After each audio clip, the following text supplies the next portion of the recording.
de Atos dos Apóstolos, capítulo 2, por favor.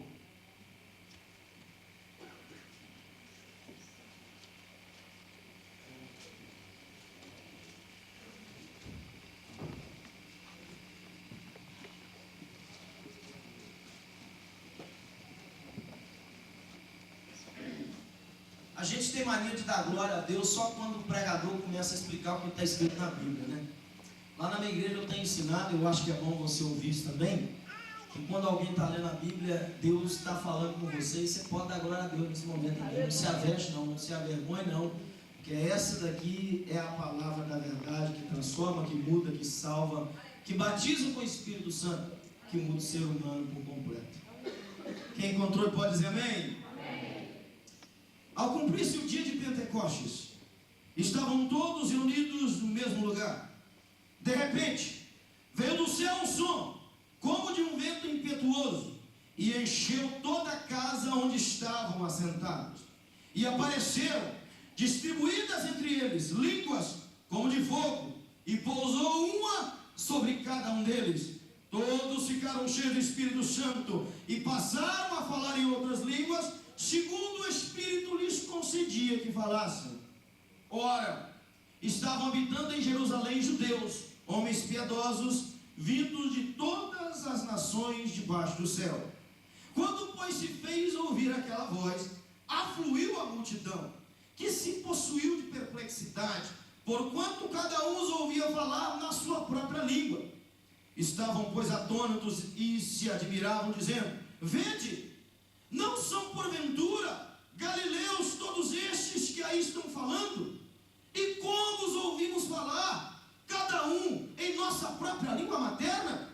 Somos partos, medos, elamitas e os naturais da Mesopotâmia, Judéia, Capadócia, Ponto e Ásia, da Frígia, da Panfilha, do Egito e das regiões da Líbia, nas imediações de Cirene, e romanos que aqui residem, tanto judeus como prosélitos, ou seja, convertidos ao judaísmo, cretenses e arábios. Como os ouvimos falar em nossas próprias línguas as grandezas de Deus? Todos atônitos e perplexos interpelavam uns aos outros: que quer dizer isso? Outros, porém, zombando, diziam: estão embriagados. Vocês podem assentar, por favor.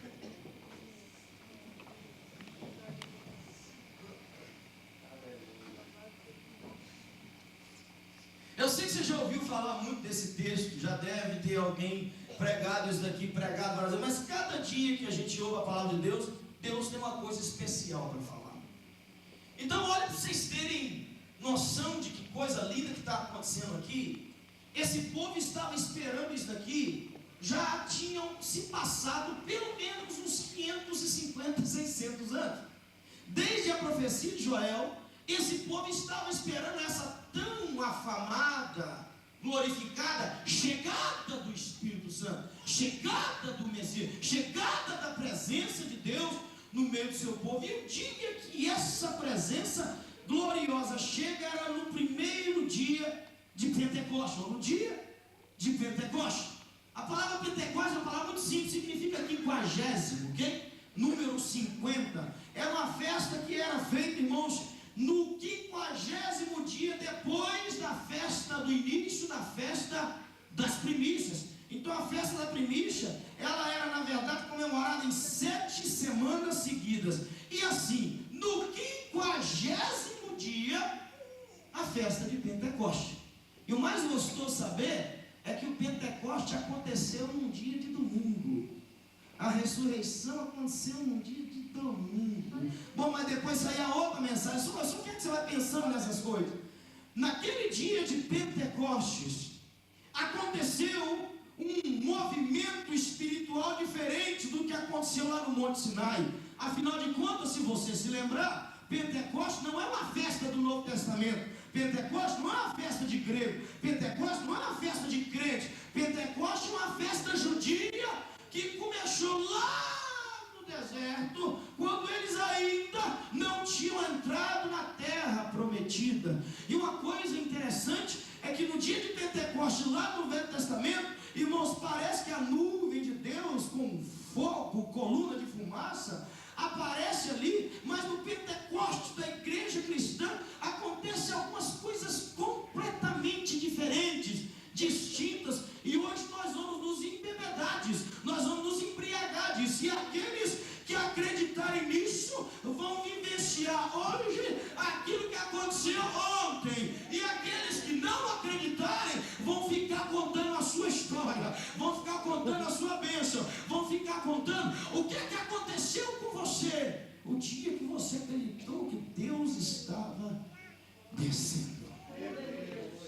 Dia de Pentecostes, Jesus havia falado, João Batista havia falado, Joel havia falado, e eles estavam esperando. Jesus falou: olha, vocês fiquem em Jerusalém, espera pela promessa. Atos 1:8, mas recebereis poder ao descer sobre vós o Espírito Santo, e sereis testemunhas tanto em Jerusalém como em toda a Judéia, Samaria, até os confins da terra. Então era mesmo para essa igreja estar esperando a promessa de Joel, a promessa de Jesus, a profecia de João e assim por diante. E eles fizeram isso.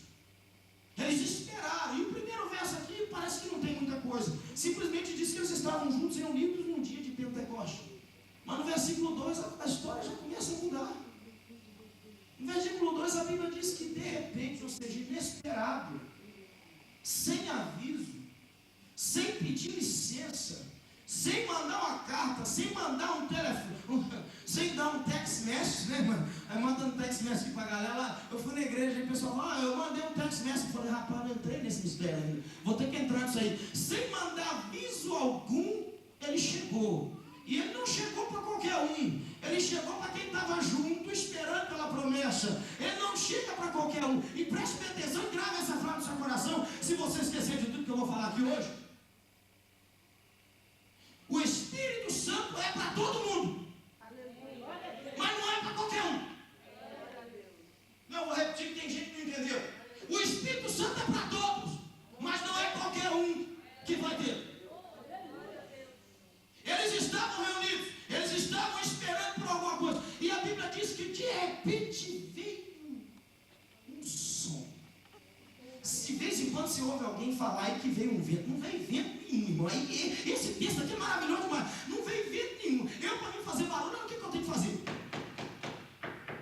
Eu, para me fazer barulho, eu tenho que ligar um som. Eu, para me fazer barulho, eu tenho que tocar uma bateria. Eu, para me fazer barulho, eu tenho que dar um grito. Eu, para mim fazer barulho, eu preciso de algum material, eu preciso de alguma coisa física, eu preciso de alguma coisa tocável. Mas o meu Deus, quando quer fazer barulho, oh meu Deus do céu, ele não precisa abrir a boca, ele não precisa fazer barulho, ele não precisa bater nada, porque o meu Deus, quando quer fazer barulho, ele sabe fazer barulho. Oh glória! E não é qualquer barulho não. E crente, quando ouve barulho do céu, crente, quando ouve barulho feito pelo Espírito Santo, ele sabe: papai está aqui, papai está aqui, o Espírito Santo está aqui. Você já chegou em algum lugar e já teve a experiência de ninguém está falando nada, ninguém está fazendo barulho, ninguém está cantando, e você ouviu um barulho espiritual, um barulho significando que ele, que ele está presente.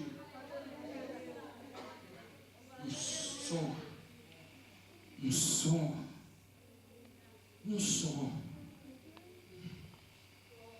como de um vento.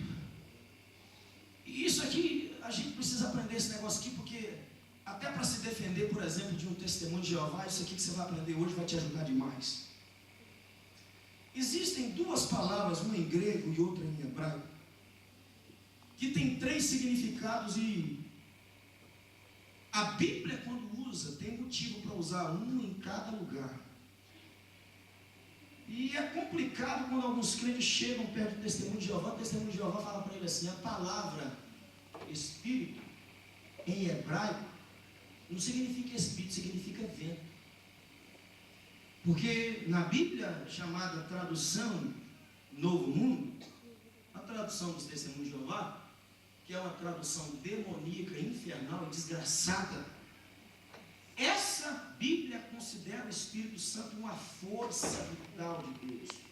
Ele não é Deus, ele não é uma pessoa, ele não faz parte da Trindade, não existe Trindade, Jesus Cristo não é Deus. O Espírito Santo é simplesmente uma força vital de Deus.